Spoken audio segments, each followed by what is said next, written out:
사도신경으로 우리 신앙 고백하겠습니다. 나는 전능하신 아버지 하나님 천지의 창조주를 믿습니다. 나는 그의 유일하신 아들 우리 주 예수 그리스도를 믿습니다. 그는 성령으로 잉태되어 동정녀 마리아에게서 나시고 본디오 빌라도에게 고난을 받아 십자가에 못 박혀 죽으시고 장사된 지 사흘 만에 죽은 자 가운데서 다시 살아나셨으며 하늘에 오르시어 전능하신 아버지 하나님 우편에 앉아 계시다가 거기로부터 살아있는 자와 죽은 자를 심판하러 오십니다. 나는 성령을 믿으며 거룩한 공교회와 성도의 교제와 죄를 용서받는 것과 몸의 부활과 영생을 믿습니다. 아멘. 시편 37편 23절에서 40절까지 말씀 함께 보겠습니다. 시편 37편 23절에서 40절 말씀입니다. 여호와께서 사람의 걸음을 정하시고 그의 길을 기뻐하시나니 그는 넘어지나 아주 엎드러지지 않음은 여호와께서 그의 손으로 붙드심이로다.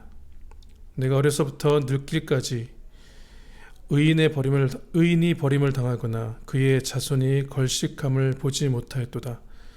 그는 종일토록 은혜를 베풀고 꾸어주니 그의 자손이 복을 받는도다. 악에서 떠나 선을 행하라. 그리하면 영원히 살리니 여호와께서 정의를 사랑하시고 그의 성도를 버리지 아니하심이로다. 그들은 영원히 보호를 받으나 악인의 자손은 끊어지리로다. 의인이 땅을 차지하며 거기서 영원히 살리로다. 의인의 입은 지혜로우며 그의 혀는 정의를 말하며 그의 마음에는 하나님의 법이 있으니 그의 발걸음은 실족함이 없으리로다. 악인이 의인을 엿보아 살해할 기회를 찾으니 여호와는 그를 악인의 손에 버려두지 아니하시고 재판 때에도 정죄하지 아니하시리로다. 여호와를 바라고 그의 도를 지키라. 그리하면 내가 땅을 차지하게 될 것이다. 악인이 끊어질 때에 내가 똑똑히 보리로다. 내가 악인의 큰 세력을 본즉 그 본래의 땅에 서 있는 나무 잎이 무성함과 같으나 내가 지나갈 때에 그는 없어졌나니 내가 찾아도 발견하지 못하였도다. 온전한 사람을 살피고 정직한 자를 볼지어다. 모든 화평한 자의 미래는 평안이로다. 범죄자들은 함께 멸망하리니 악인의 미래는 끊어질 것이나 의인의 구원은 여호와께로부터 오나니 그는 환난 때에 그들의 요새이시로다.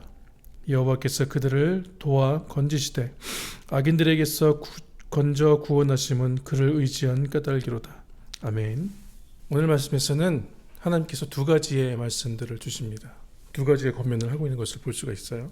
첫 번째로는 27절에 있는 말씀처럼 악에서 떠나서 선을 행해라. 두 번째로는 34절 말씀에 여호와를 바라고 그의 도를 지키라.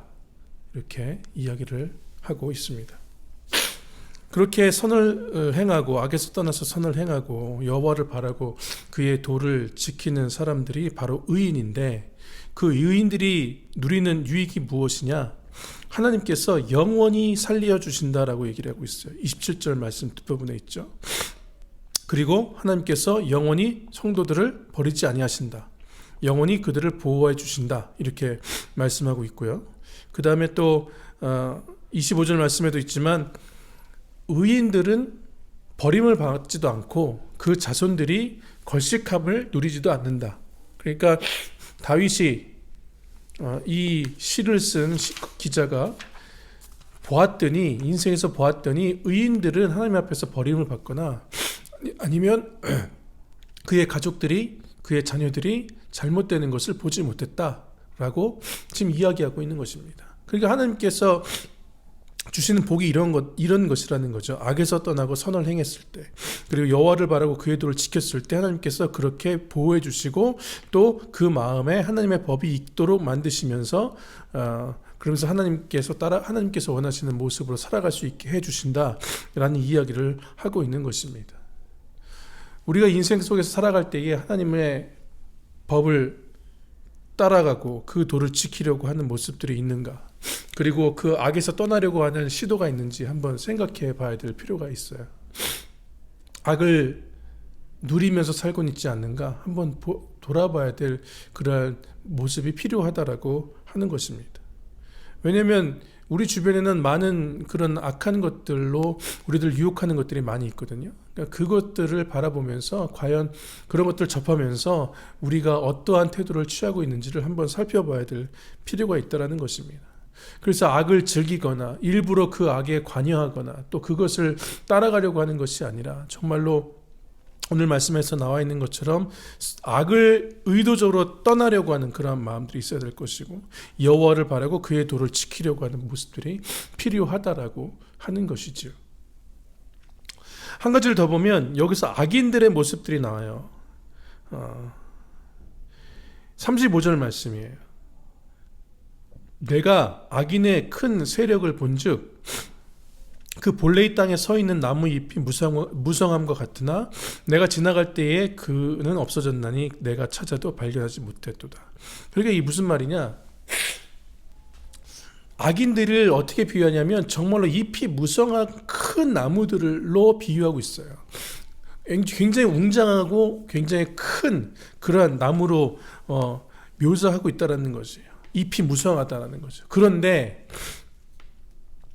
내가 지나갈 때 보니까 아무것도 아니었다, 없어졌다 이렇게 이야기를 하고 있죠. 그러니까 이게 악인들의 모습을 봤을 때 그 사람들은 굉장히 큰 세력이고 커 보이지만 실상은 아무것도 아니라는 거예요. 예수님께서 그 무화과 나무를 저주한 사건이 있어요.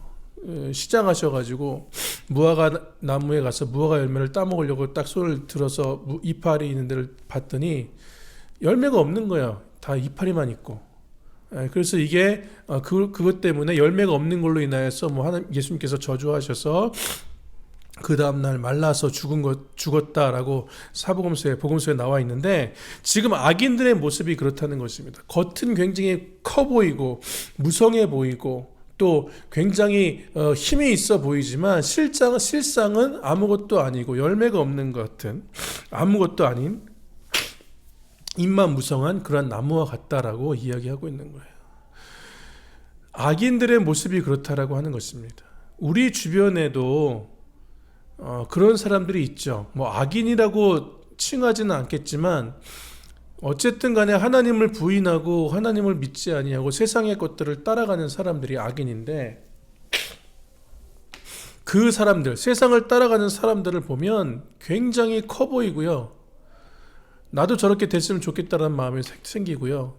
또 우리 자녀들도 역시 저런 사람이 되었으면 좋겠다라고 생각하는 때가 많이 있죠. 권력을 손에 쥐고 있거나 아니면 가장 사람들이 좋아하는 그 돈을 많이 가지고 있거나 그 풍요로움을 보면 그렇게 하고 싶어요.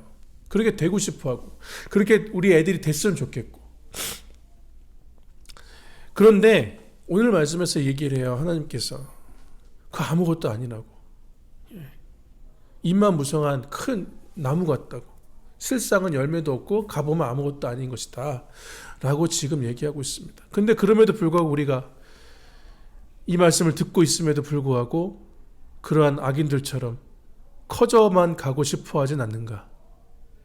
세상 사람들이 바라는 그 모습대로 우리의 자녀들이 우리의 가족이 그렇게 되기를 바라는 마음으로 그것을 소망하면서 살아가고는 있지 않는가? 한번 생각해 봐야 돼요.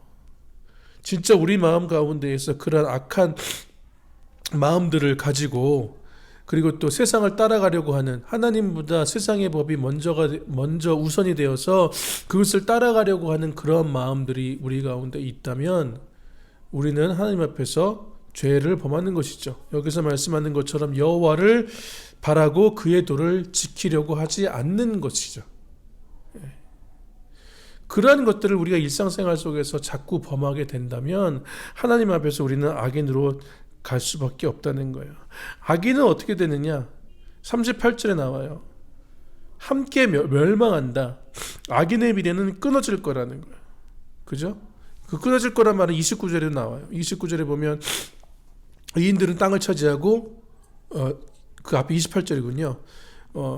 악인들의 자손은 끊어진다라고 얘기를 하거든요. 여기 똑같이 병행해서 반복해서 말씀하고 있는 것입니다.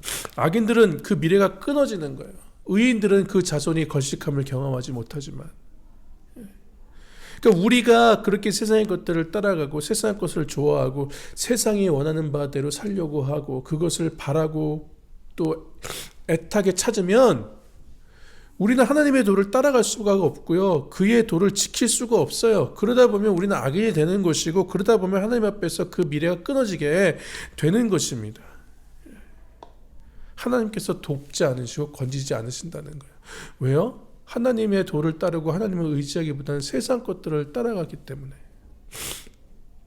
제가 그저께 노예 갔는데 우리 후배 목사랑 같이 이런저런 얘기하면서 찔리는 게 하나 있더라고요. 그러니까 뭐 이제 저희 집사람이 갑상선이 있잖아요, 지금도. 근데 그 친구도 갑상선 때문에 굉장히 고생을 했다고 그러더라고요. 그러면서 약을 먹다가 한 1년 반 정도 먹다가 끊었다고 그러면서 하는 얘기가 뭐냐면, 자기가 생각해 보니까 참 기도하는 게 중요하다 이런 생각이 들더래요. 그리고 또 갑상선에 뭐 걸어다니는 게 좋고 목 운동하는 게 좋다고 그러면서 자기는 하루에 1시간씩 이렇게 찬양을 들으면서 마음을 잘 다스리고 이렇게 동네 한 바퀴를 돈대요. 1시간 정도를. 그렇게 지금 한 수년 했더니 지금 갑상선 약도 안 먹고 그렇게 있다는 거예요. 그러면서 한 얘기가, 형님 기도 많이 해야 돼요 이러더라고요. 찔리더라고요.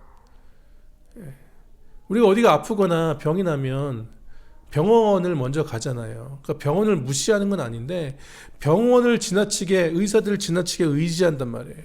근데 그 친구가, 그 후배 목사 한 얘기가, 형님 그런 거 있으면 기도해야 돼요. 기도하면 되더라고요. 이러더라고요.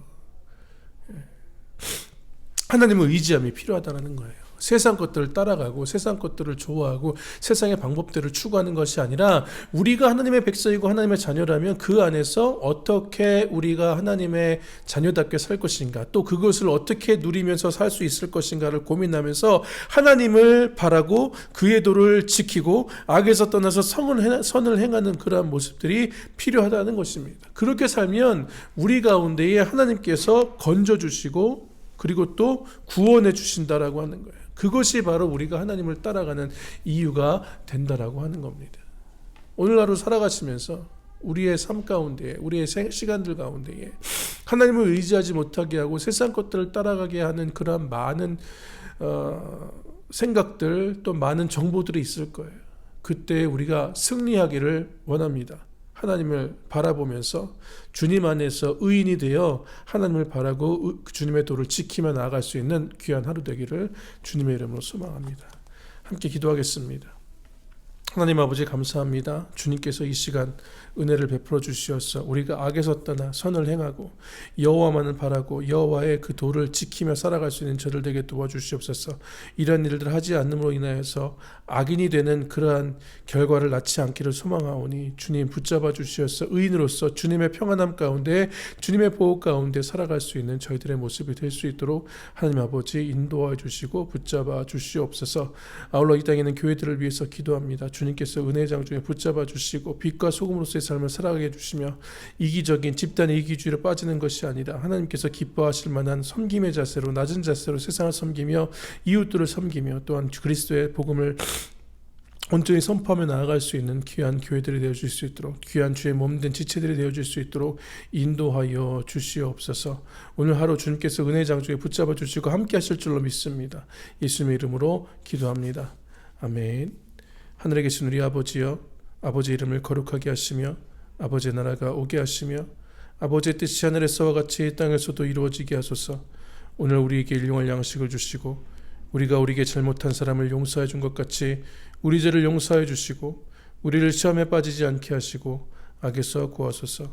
나라와 권능과 영광이 영원히 아버지의 것입니다. 아멘.